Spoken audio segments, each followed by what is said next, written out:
I wanted to talk this morning a little bit about current events in context of the megillah. Right, we know the expression, right? The full megillah. Right? The whole megillah. And the question is, why do we read it? It's a long book. And not so much of it deals necessarily with the exact details of the holiday. Why do we read the entire megillah, the entire book of Esther?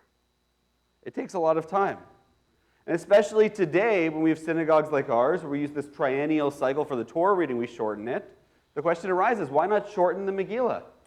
Why don't we just read a few excerpts? Maybe the happy parts, the good parts.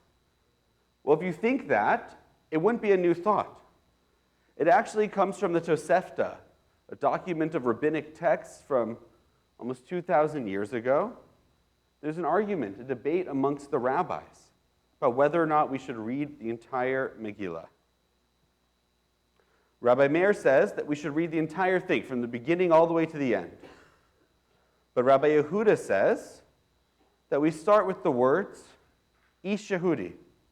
We only start with the part where Mordechai comes on stage. Before Mordechai, there's nothing really that has to do with it. The earlier is just pretext. We don't need that. Rabbi Yossi goes a little bit further. He says we don't begin until chapter 3 when Haman comes on the scene. Boo! Haman comes on the scene. We're practicing for tonight.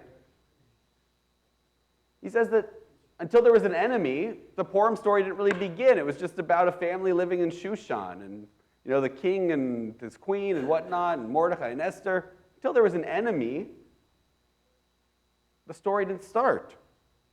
And Rabbi Shimon ben Eliezer, that might be the favorite for many of you, he says we don't have to begin until chapter 6, from the part where Achashverosh can't fall asleep and asks to be read the records of what happened, and learns of Mordechai's good deed, Mordechai saving him, and the story shifts, and all of a sudden now, right, that's where the plot thickens, and things get exciting. He says that's where we should start. Now the truth is we end up following Rabbi Meir's position that we read the entire book, but the question is why? And the answer to that is that sometimes it's important to know the whole story, to know the full megillah. And the reason for that is what we can see playing out right now in the world around us. It's very easy to turn on the news, listen to a 30-second thing on TikTok or on YouTube, see a post on social media, and to look at just a fraction of what's going on right now in Israel. And with just a slice of it, it might look very obvious to people. One side has many more casualties than the other. One side, people are starving and hungry, and the other side, people are getting ready to celebrate Purim around the country tonight. If you look at just a bit of it, it might be hard to see the full story. But you need that context. You need what happens before. You need not just when things change and become good for the Jewish people at the end of the story with Achashverosh deciding that Mordechai is a mensch and he's got to reward him. You need to see the hatred that Haman has in the plotting. You need to see the situation that's set up that put Esther from just a poor peasant girl into the royal palace, that gave her this position of power and authority in the work and effort that happened. You need to see the society that was built before it. In our parsha, we have the commandment to remember what Amalek did to us. Why do we have to remember that? Amalek, the Amalekites, for those who aren't aware, they attacked our ancestors according to the Torah in the desert. They preyed on the weak in the back, the women and the children, the elderly, those who are in the back of the procession as they march through the desert. We're supposed to remember what they did, because it sets up the story for later. Haman is the descendant of the Amalekites. In our Haftorah this morning, we read about King Saul and how he didn't follow God's command to erase the Amalekites, and instead spared them. What happens? Well, first we have the Amalekites in the desert. Then we have the Amalekites with King Saul, and now we have Haman and his followers trying to wipe out the Jewish nation. We have to go back to the beginning. And the truth is that the beginning is complex. The beginning is complex. There are victims on both sides, but there's a right for Israel to defend itself. But the problem is, for people that are just getting a snippet, when we shout at them that they're wrong, when we shout at them, what about October 7th? What about the women and children? What about the innocent civilians, the Israelis? We don't solve anything.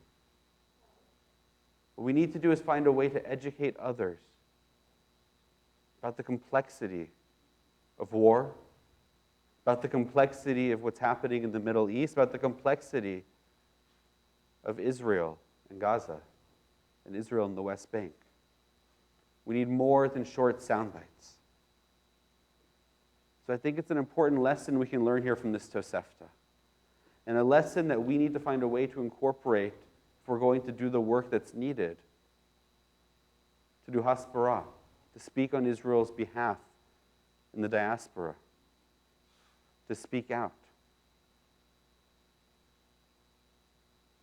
Right now, the war, as I talk to friends in Israel that have been released now from their military service and are back in their jobs, back with their families, they tell me that the war isn't there anymore. The war's here. The war's in the rest of the world. It's going to be up to us to make sure that our governments, our communities, our societies don't turn their back on the only democracy in the Middle East. Don't turn their back on the story of Jewish liberation.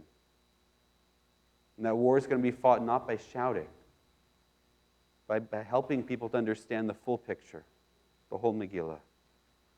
In the spirit of that, in a few weeks we're going to be starting a book club here for those that would like to read together the book called Letters to My Palestinian Neighbor from Yossi Klein Halevi.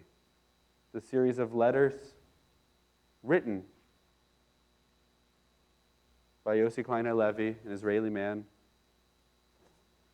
that's aimed towards not just for his Palestinian neighbors to understand where he and Israel are coming from, but for the rest of us to understand the nuance in the world. It's a New York Times bestseller. It's a wonderful book. If you haven't read it, I encourage you to get a copy, whether you have the time to read it with us as a community or not. And if you have read it, I encourage you to read it again and to join us and be a part of the conversation. We need to begin at the beginning.